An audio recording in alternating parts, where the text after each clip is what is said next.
Olá pessoal, meu nome é Antônio Eduardo e com meu colega Christian Paulo iremos apresentar um pouco da linguagem de programação Objective-C. Este trabalho foi feito para avaliação de fundamentos de programação e vamos lá. A equipe de alunos são eu, Antônio Eduardo de Andrade Souza e Christian Paulo da Costa Almeida.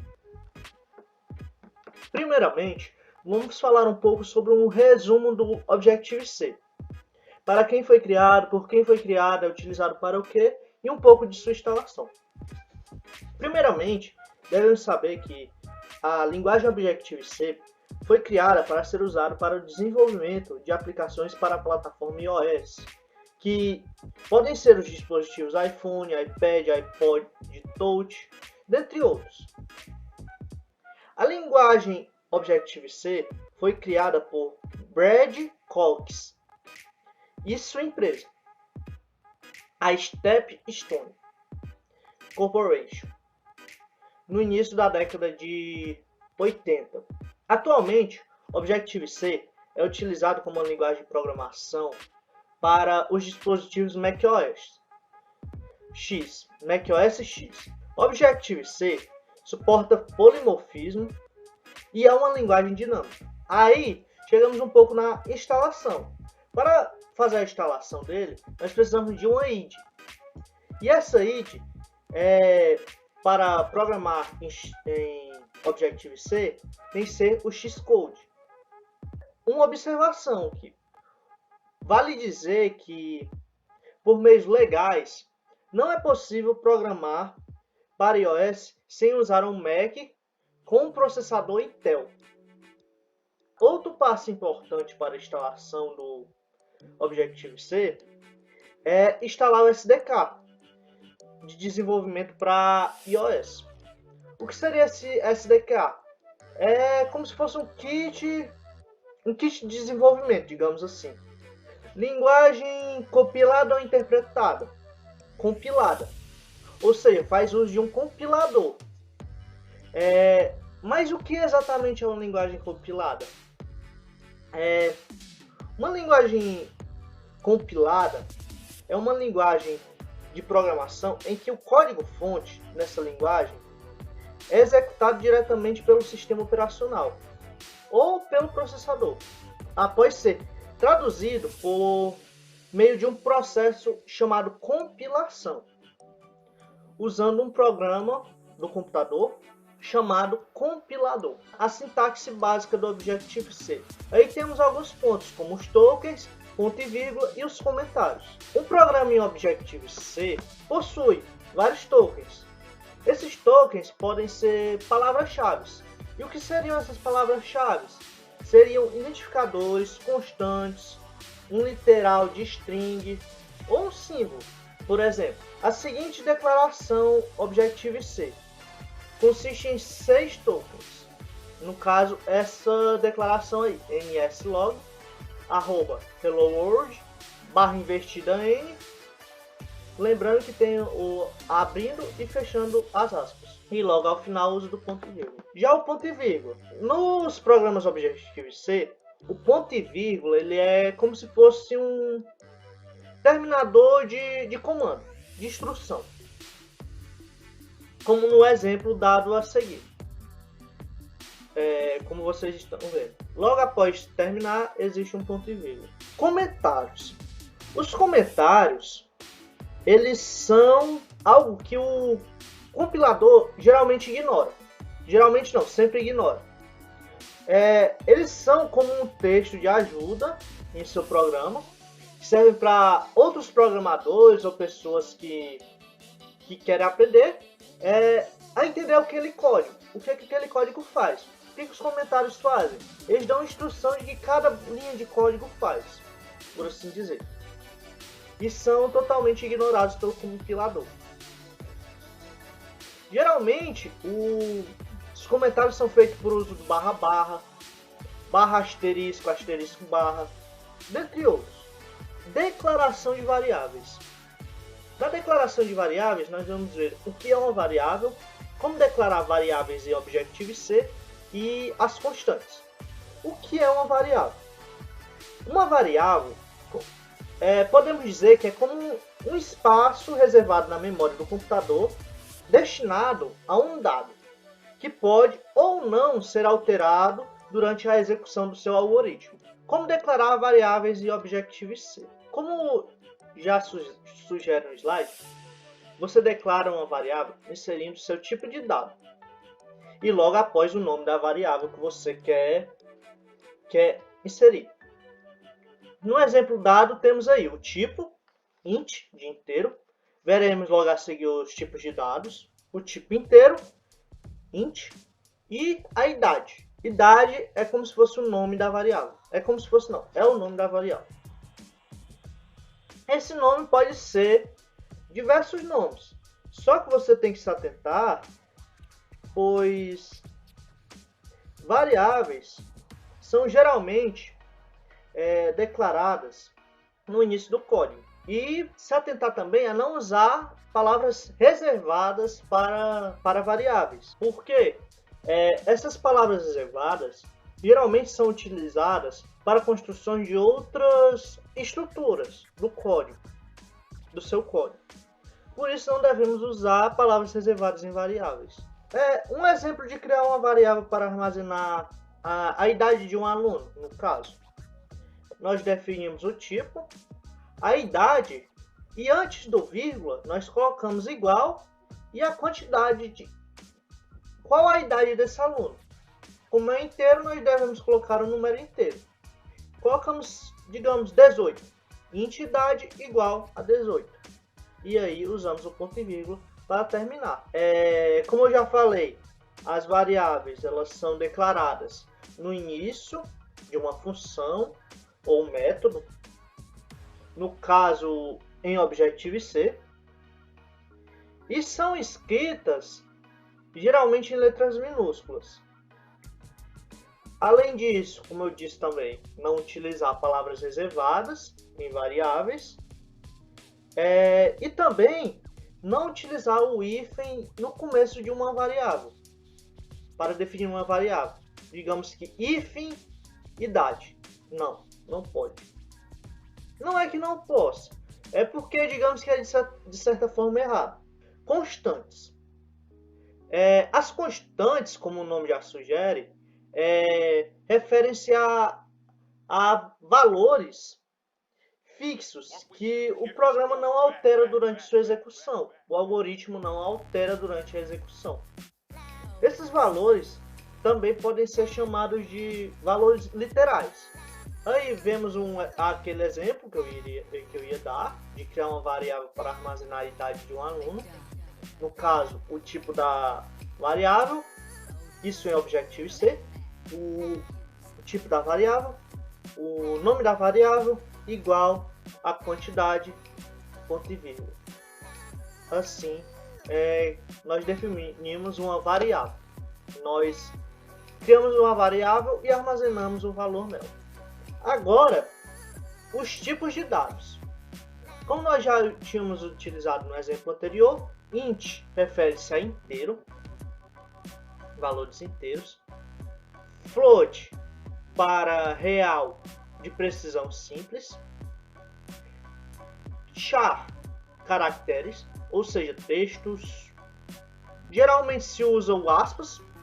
Digamos que você vai colocar uma variável char, nome, igual, abre aspas, o que você quer colocar, o texto, fecha aspas, e ponto e vírgula. Double, que é real de precisão dupla, e o void, que é um vazio sem valor. Digamos que essa variável tem aquele espaço reservado na memória com o valor vazio, sem valor no caso. Olá pessoal, bom dia, boa tarde ou boa noite, dependendo do horário que você esteja assistindo esse vídeo. Meu nome é Cristian Paulo da Costa Almeida. Eu vou explicar para vocês o que são os operadores, quais os tipos de operadores e como eles funcionam. Os operadores servem basicamente para você fazer o seu código rodar e ter alguma lógica entre eles. O meu colega anteriormente explicou sobre as variáveis, né? E agora essas variáveis vão ser usadas, certo? A partir disso, né, dos operadores, você tem como comparar dois valores, você tem como adicionar duas variáveis uma da outra, dependendo do que você precisa para o seu código, certo? Os operadores aritméticos, eles servem para fazer cálculos, certo?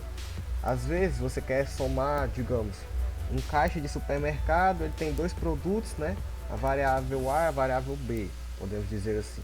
Mamão tem o preço de R$ 3,50, a maçã tem um preço de R$ 3. Com o operador de adição, né, com o mais, ele pode somar esse valor e dar o resultado de R$ 6,50, não é verdade? Então, eles fazem, os operadores aritméticos servem para isso, né? O adicionar, subtrair, multiplicar, né?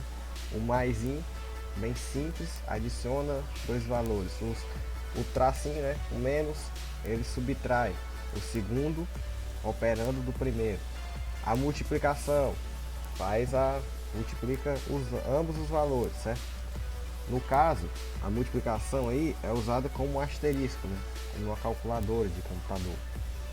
O barra, né? A barra, a divisão, divide o numerador pelo denominador. E a porcentagem, que é o operador de módulo restante após uma divisão inteira, certo? Os operadores aritméticos também servem para incrementar um valor, né? E subtrair. Digamos, às vezes você tem a sua variável, né? E você quer adicionar mais um valor a ela. Digamos, o seu valor é 2, né? Você coloca a variável mais, usando o mais, ele vai incrementar o valor, certo? O menos, ele decrementa, diminui o valor em um inteiro em 1, né? Digamos, você tem um 2, ele vai para 3 com mais. Você tem um 2 com menos, ele vem para 1. Os operadores relacionais, eles servem para basicamente em funções onde você quer checar alguma condição lógica, certo? O igual, ele verifica se os dois operandos são iguais ou não. Se ele for igual, ele entra na condição de verdadeiro, certo? O igual, vamos dizer, eu quero pegar uma caixa de texto e verificar se ela tem, né, o mesmo valor da variável que eu declarei lá em cima. Se ela for igual, eu pego e executo a função, executo algo, né? O exclamação igual, ele verifica se os dois operandos, certo? São iguais ou não. No caso, esse daí, o de cima, né? O igual, ele verifica se os operandos são iguais e se for igual, ele entra na condição. O exclamação igual significa diferente, certo? Se os valores forem diferentes, a condição é verdadeira, no caso. O maior que, né? O traço maior que verifica se o operando da esquerda é maior que o operando da direita. Se for maior, ele entra na condição como verdadeiro, torna a condição verdadeira, né? O menor que, ele verifica se o valor do operando esquerdo é menor que o valor do operando direito. E se ele for, a condição se torna verdadeira, da mesma forma. Da mesma forma que acontece com maior ou igual. Se o operando da esquerda for maior ou igual ao operando da direita, a condição é verdadeira. O menor que, a mesma coisa, né? O inverso. Se o operando da esquerda é menor ou igual ao valor do operando direito, ele vai tornar a condição verdadeira. Simples. Agora vamos para os operadores lógicos. No caso, são eles que também, né, verifica, normalmente usado em função. Todos esses operadores normalmente são usados em funções para você gerar algum resultado, certo? Ter algum retorno. Os operadores lógicos, o i, né, internalzinho, eu acho o nome disso. O i é o contrário, né? o operador lógico chamado de AND. Se os ambos os operandos que ele colocar lá na função for diferente de zero, a condição se torna verdadeira. O barra, né, duas barras, ele é um operador lógico chamado de OR, né? Se qualquer um dos dois operandos for diferente de zero, a condição se torna verdadeira. Normalmente ele retorna 0 ou 1. Se o primeiro for verdadeiro, o segundo for falso, né, se existir ou não existir, você que determina, ele vai, né, se um ou outro passar como verdadeiro, ele vai, né. No caso, passamos agora para o próximo operador lógico, chamado de NOT. Ele usa para reverter o que você, né, está operando. O estado lógico ele é alterado, ele é usado para reversão. Se uma condição for verdadeira, o operador lógico NOT a tornará falsa e assim vice-versa. Os operadores de atribuição, né? Como meu colega tinha falado anteriormente, a variável, né?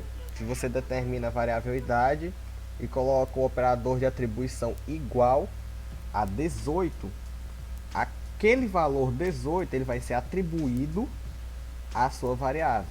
Sua variável idade vai ter o valor 18, certo? Pronto, passamos para o próximo, né? O mais igual, ele serve para adicionar o operador de atribuição AND, né? Adiciona o operando direito ao operando esquerdo e atribui o resultado ao operando esquerdo, certo? Da mesma forma que o menos igual subtrai o operador de atribuição né? Subtrai o operando direito do operando esquerdo e atribui o resultado ao operando esquerdo. Beleza? Mais agora, né?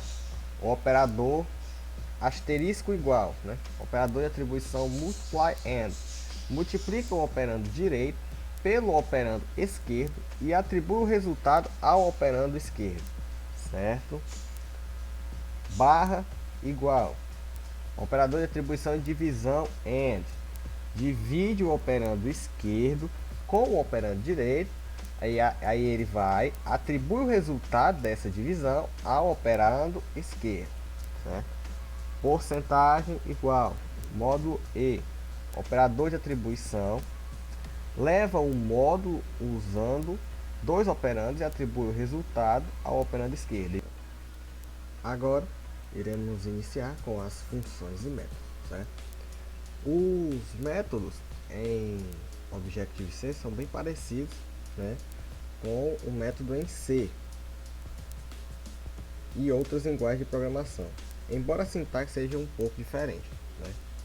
A declaração em C é semelhante a isso aqui, né? Void, alguma função com os parênteses fechados, certo? O método de Objective-C, né, já ele tem um tracinho, entre eles o parâmetro, né, parâmetro void, não tem parâmetro, e tem algum método, né, e o método que você determina, certo? Porém, os métodos podem ter parâmetros, certo? O parâmetro em C é void, alguma função, né, algum tipo de valor, né? Já os parâmetros de Objective-C tem um traço, void, o método, né, o nome do método, como ele vai ser chamado, e o valor, certo? Agora passamos para vetores e matrizes, certo? Para que serve um vetor e uma matriz, certo? Um vetor ou uma matriz, eles servem para armazenar diversos valores em uma variável ou em uma constante, podemos dizer assim, né? Muitas vezes nós precisamos disso para tabelas, né? Geralmente usamos isso como quando temos diversos valores, né? Precisamos imprimir isso em tabelas ou listas, a gente usa um vetor ou uma matriz, né? A declaração da matriz, para declarar uma matriz em Objective-C, vetor, né, o programador especifica o tipo dos elementos e o número de elementos exigidos, certo? da seguinte maneira: você coloca o type, né, o tipo que vai ser o vetor, e entre as chaves você coloca o tamanho do vetor. Para poder imprimir, né, na tela, mostrar para o usuário, a matriz ou o vetor, nós usamos as estruturas de repetição, certo? São muito importantes na programação uma estrutura de repetição, certo? Uma dessas estruturas, né, temos aqui como exemplo 3, o while enquanto, né? O enquanto ele repete uma declaração ou um grupo de declarações enquanto a determinada condição for verdadeira, certo? Ele verifica se a condição é verdadeira com os operadores lógicos, né, ou outros operadores. Verifica se aquela condição que você está propondo é verdadeira. Se for, ele repete o laço, certo? Ele repete o laço enquanto aquela condição for verdadeira. Verifica, depois executa, certo? O for ele é o para, né? Ele serve para executar uma sequência de instruções várias vezes e abrevia o código que gerencia a variável do loop. Normalmente você coloca uma variável, determina o valor máximo que ela pode chegar e diz, enquanto ela não chega nesse valor, isso aqui vai continuar rodando, certo? Ele bota a condição, ele bota até onde ela deve ir e depois ele diz que você deve, né, continuar, certo? O do while ele faz enquanto. Diferente do while, né? O while ele verifica e depois executa. O do while é ao contrário. Ele executa e depois ele verifica se ainda é para executar mais uma vez, certo? Ele executa, depois verifica, beleza? Um exemplo de loop, né? Nesse caso é um loop infinito, porque no for aí não está tendo nenhuma condição. E aqui são nossas referências. Muito obrigado por assistir nosso vídeo, certo? Esse vídeo foi para avaliação de fundamento de programação do IFCE Maracanaú. Espero que tenham gostado. Até a próxima. Valeu!